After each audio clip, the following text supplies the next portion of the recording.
Este curso está dirigido para todas aquellas personas que se inician en el campo y que aprenden en talleres y que no han recibido tal vez un curso de capacitación integral o un curso referente a refrigeración comercial o refrigeración residencial, dirigido a las personas autodidactas que se inician en este maravilloso campo de la refrigeración. Para dar inicio al curso de refrigeración residencial vamos a hablar primero y conocer primero de lo que es la electricidad.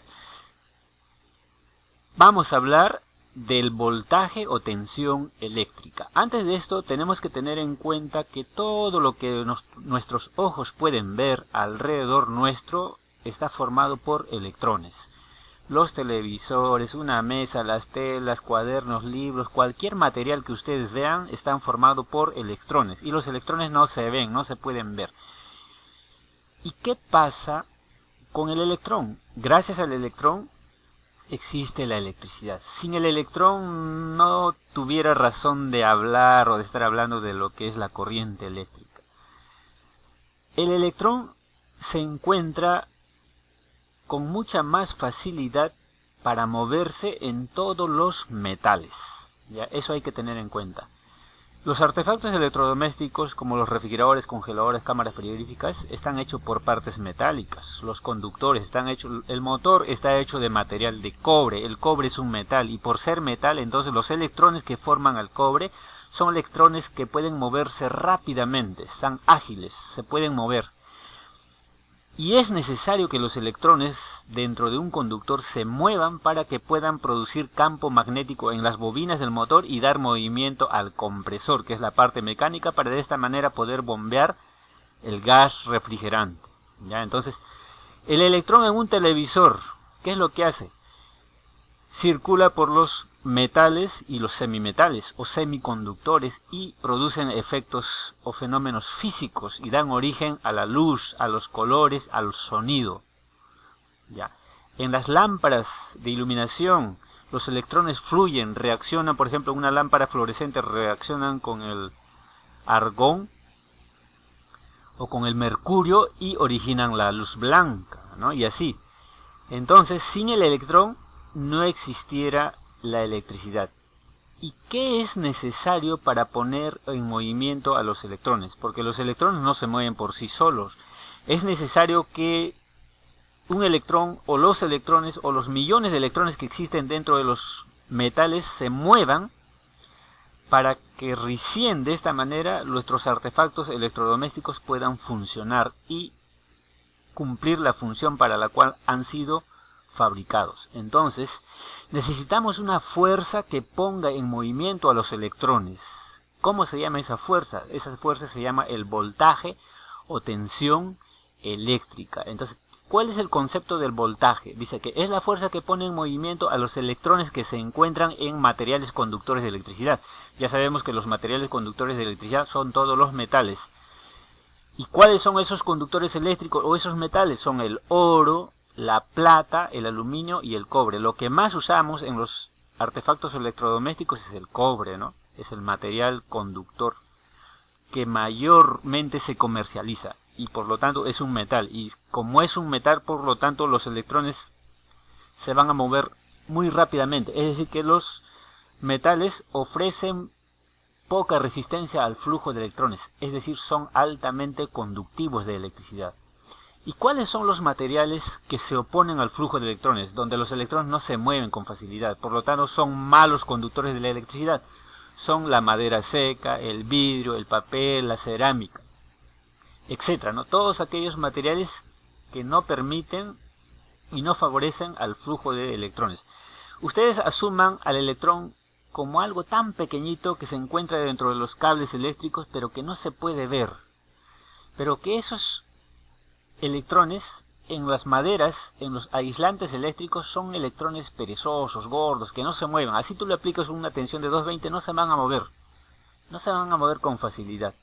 Pero en los metales, los electrones son ágiles, van a fluir rápidamente. Por lo tanto, cuando tú le aplicas 110 o 220 voltios, los electrones van a moverse prácticamente casi a la velocidad de la luz.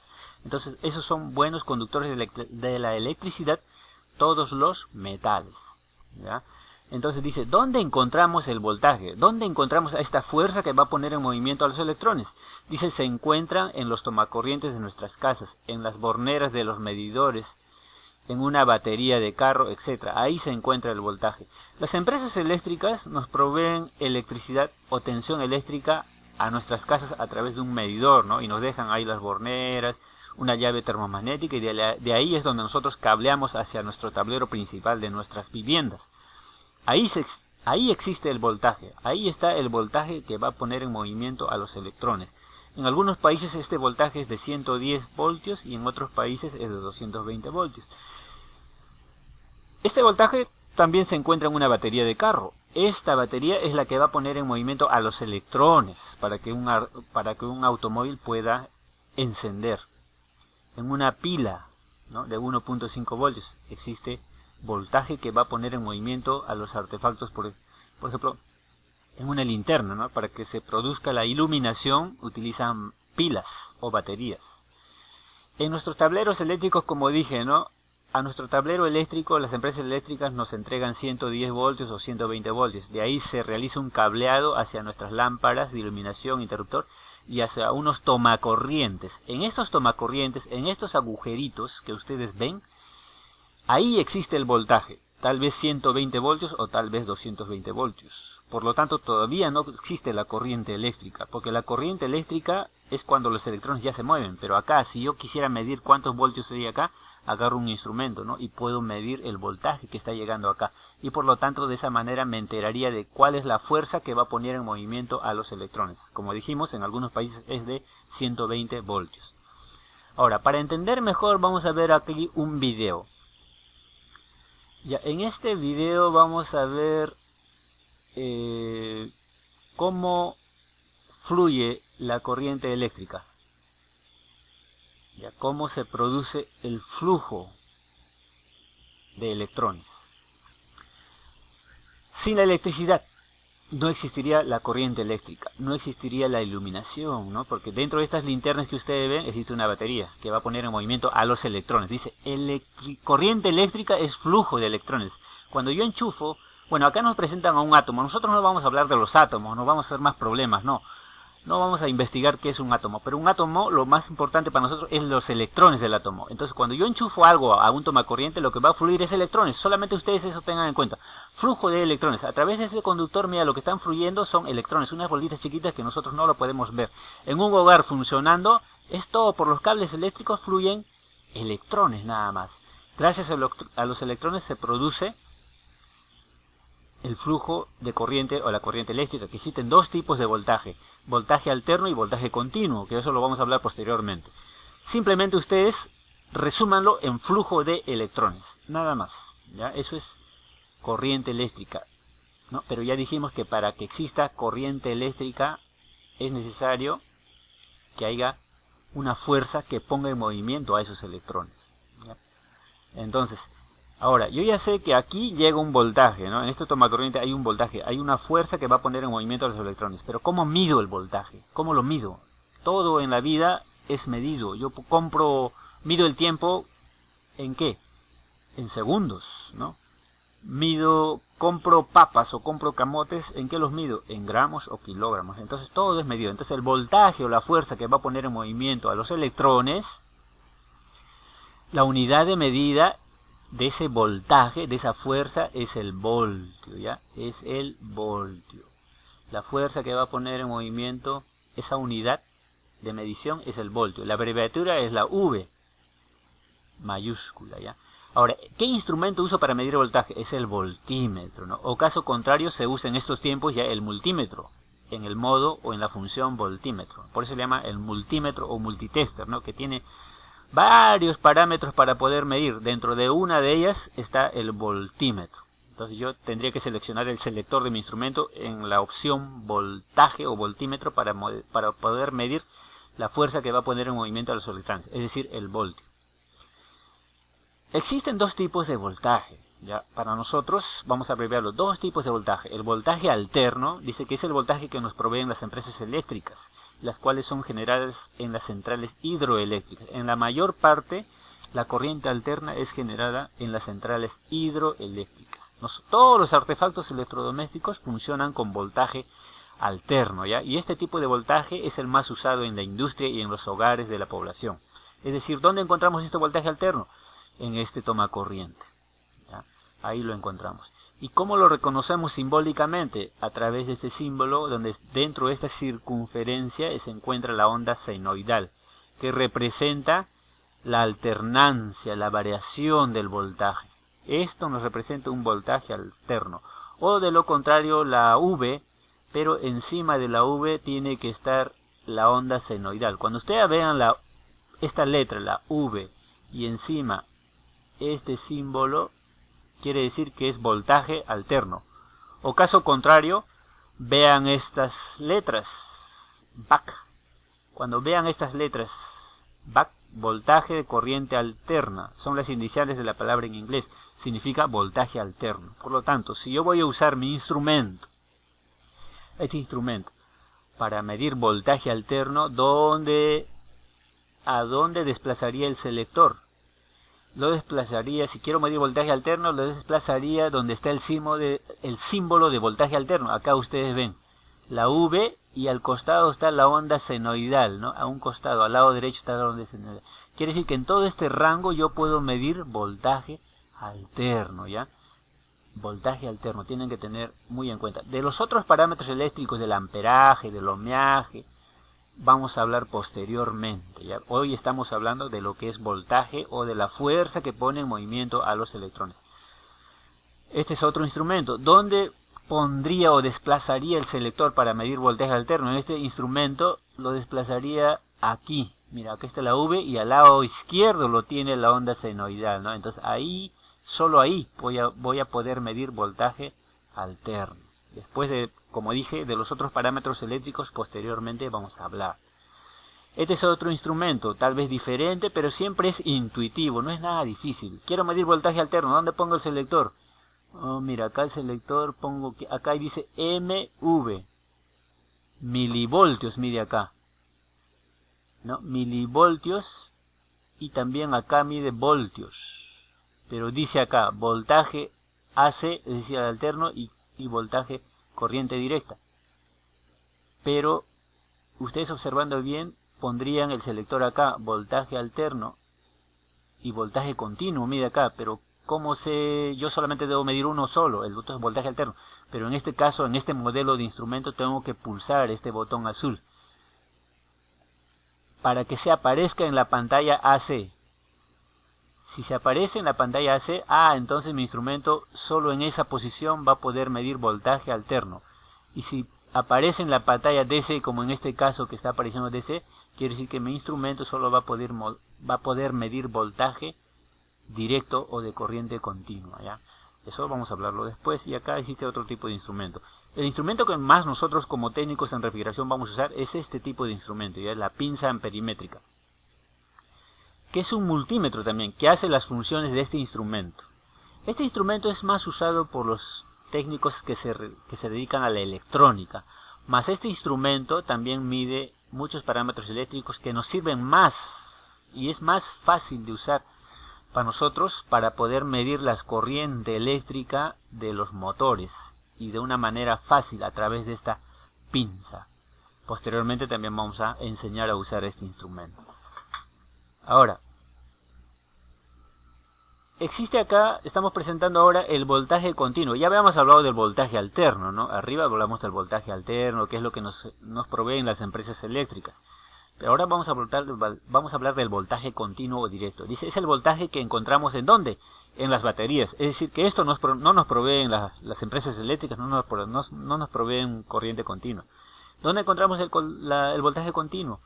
En las baterías, pilas o fuentes de corriente continua de tarjetas electrónicas, claro. Ejemplos, las baterías de los celulares, claro, es voltaje continuo.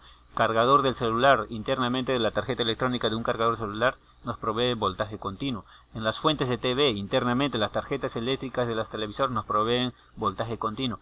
Las fuentes de alimentación de computadoras, es decir, de las PC, también nos proveen internamente, gracias a la electrónica, voltaje continuo. ¿Cómo reconocemos o cuál es el símbolo del voltaje continuo? Es una línea continua y una línea separada, ¿no? Entrecortada. O caso contrario, si ustedes ven la letra V y encima una letra continua o entrecortada, quiere decir que nos representa el voltaje continuo. O de lo contrario, vamos a ver en el instrumento la palabra VDC, o en los planos eléctricos vemos la palabra VDC, nos está indicando que es voltaje corriente directa, es decir, que mide voltaje continuo. El ejemplo acá es lo que nosotros como técnicos en refrigeración vamos a ver, ¿ya? Por ejemplo, ¿cuál es la fuerza que va a poner en movimiento a los electrones de este motor, del alambre de cobre de este motor? ¿Cuál es la fuerza que necesita este motor? En la placa nos dice necesita 115 voltios a 60 Hz. Esos 60 Hz siempre está relacionado con voltaje alterno, ¿ya? Cuando ustedes vean 50 Hz, ustedes pueden ver de repente 50 Hz. Eso es la frecuencia del voltaje alterno, ¿ya? Posteriormente vamos a hablar de eso. Pero siempre el voltaje alterno está relacionado con la frecuencia. En este motor me está diciendo que este motor necesita una fuerza que va a poner en movimiento a los electrones de 115 voltios a 60 Hz. Basta que acá, ustedes me pueden decir ahorita, pero yo acá solamente veo la V, no veo la onda senoidal. Claro, pero basta que al costadito nos pongan 60 Hz, 60 Hz, es alterno, ¿ya? Porque en corriente continua no hay hercios, no hay frecuencia, ¿ya? Entonces, acá tenemos la placa de características de un refrigerador Elgin. ¿Cuánto de fuerza o de voltaje necesita este refrigerador para que ponga en movimiento a sus electrones? Necesita de 230 a 240 voltios, pero al costadito vemos la onda senoidal ahí echada, entonces es alterno. Voltaje alterno. ¿Y cuántos hercios? Dice 50 Hz. 50 Hz. Bien, entonces de esa manera estamos aprendiendo de lo que es el voltaje, ¿ya? El voltaje alterno. Aquí yo pongo un instrumento, aquí tengo un instrumento y tengo una batería y alguien me dice, oye, quiero que me midas cuántos voltios o cuál es el voltaje de esta batería. Entonces voy a usar este instrumento. Este instrumento tiene varios agujeros acá, varios conectores. Siempre el instrumento viene con dos cables. El cable negro siempre va al común. Aquí dice común. Acá va el cable negro, ¿ya? Y el cable rojo va a donde dice V u ohmios, el símbolo de ohmios o el símbolo de V de voltaje. Va acá, entonces el cable rojo. Acá va el cable negro, acá va el cable rojo. Los otros conectores son para otros usos que no vamos a hablar hoy. Lo que más nosotros como técnicos vamos a usar son estos dos agujeros o estos dos conectores. Ya, pero me están diciendo, mide el voltaje de esta batería. Yo sé que esta batería me da voltaje alterno o voltaje continuo. Voltaje continuo. Por lo tanto, el selector, ¿dónde pongo el selector de este instrumento? Antes de poner las puntas a los terminales o a las borneras de la batería, tengo que primero seleccionar la posición del selector. Si es voltaje continuo, tengo que ponerlo aquí. Mira, aquí tienes la V y al lado izquierdo veas la línea continua. Entonces esta es la posición a donde yo debo ubicar el selector para que pueda medir voltaje continuo. Pero en este instrumento existe varias escalas, dice 2 voltios, 20 voltios, 200 voltios y 1000 voltios. En otros instrumentos no vienen esas escalas, ya es autorrango, pero en este instrumento no es autorrango. Por lo tanto, yo sé que una batería puede medir 6 voltios, 9 voltios, 12 voltios o 24 voltios. ¿Dónde colocaría el selector? Yo sé que lo voy a colocar acá, pero ¿dónde? ¿Lo pondría en 2, 20, 200 o 1000? Como yo sé que lo máximo que puede medir esta batería tal vez es 24 voltios, entonces no lo pongo en 20, el selector lo pongo o lo ubico en 200. Porque con el rango en la escala de 200 sí puedo medir 24. ¿No es cierto? Entonces siempre tienen que, antes de poner las puntas del instrumento a las borneras de la batería, siempre primero lo que tienen que hacer es posicionar bien el selector de acuerdo a la medida que voy a realizar. En este caso, voltaje corriente directa a este lado derecho lo tengo que ubicar a la escala de 200. Entonces, instalo mi instrumento. Cable negro a este lado, que es el negativo. ¿Dónde va el negativo? El negativo lo voy a poner por este lado, va a esta bornera, negativo. Y el cable positivo, ¿dónde lo pongo? El cable positivo está acá. Siempre sale de acá el cable positivo, entonces lo ubico y lo pongo a esta bornera positiva de la batería. Por lo tanto, si mi batería está bien, si la batería está bien, acá me va a registrar 24 voltios. Si es que la batería es de 24 voltios. Y si la batería está baja, de repente me va a marcar 6 voltios. Y de esa manera pues, me puedo dar cuenta si esta batería está cargada o está descargada. Y esa es una manera de medir el voltaje continuo. Ahora, ¿dónde mido yo voltaje alterno? Acá quiero medir cuántos voltios hay en este tomacorriente. Entonces la punta del instrumento. Me olvidé de decir que en voltaje corriente directa sí hay que respetar la polaridad, más en corriente alterna o voltaje alterno no hay polaridad. Por lo tanto, yo primero para medir voltaje alterno, ¿dónde ubico el selector? El selector lo ubico aquí, miren. Aquí está la V con la onda senoidal. Entonces, como yo sé que estoy en Perú, y el voltaje en Perú yo sé que debe ser 220 voltios, ¿en qué escala lo pongo? Lo selecciono acá y lo ubico en 2 voltios alternos. No, en 20 voltios alternos no me lo va a poder leer. En 200 voltios alternos no me lo va a poder. A la justa está. Mejor lo pongo en 750 de voltaje alterno. En esta escala de 750 de voltaje alterno. Para que me pueda medir lo que yo sé que en Perú es 220 voltios alterno. Por lo tanto, el instrumento pongo la punta de color negro. Lo pongo en cualquier agujero. Lo puedo poner aquí. Y el terminal color rojo lo pongo acá. O puede ser al revés, no hay problema. Al ser voltaje alterno no hay problema, no hay polaridad. Mi instrumento no se va a malograr. Por lo tanto, si todo está bien, acá debería marcar 220 VAC, ¿no? Voltaje alterno. En otros países marcará tal vez 120 alternos, ¿no? Esa es la manera de cómo les he explicado en esta clase lo que es el voltaje alterno. Solamente hemos hablado de voltaje. La próxima clase vamos a hablar de lo que es la corriente alterna, ¿no? Y la unidad de medida que es el amperio, el amperaje vamos a hablar. El instrumento que es el amperímetro. Posteriormente vamos a hablar de la resistencia eléctrica. El instrumento es el ohmímetro, la unidad, el ohmio, ¿no? Y así vamos a poder nosotros aprender poco a poco y conocer la electricidad básica muy fundamental para realizar diagnósticos en refrigeración residencial. Acuérdense que esta clase hemos dado a conocer que todos los metales están formados por electrones y el flujo de electrones es lo que me va a poder permitir que mis artefactos funcionen, pero estos electrones de los cables eléctricos, de los componentes electrónicos de un televisor, de la bobina de alambre de cobre de un refrigerador, esos electrones que se encuentran en esos alambres de cobre no se van a mover, no van a fluir, sino gracias al voltaje. Gracias al voltaje va a existir flujo de electrones. Eso ha sido la clase de hoy.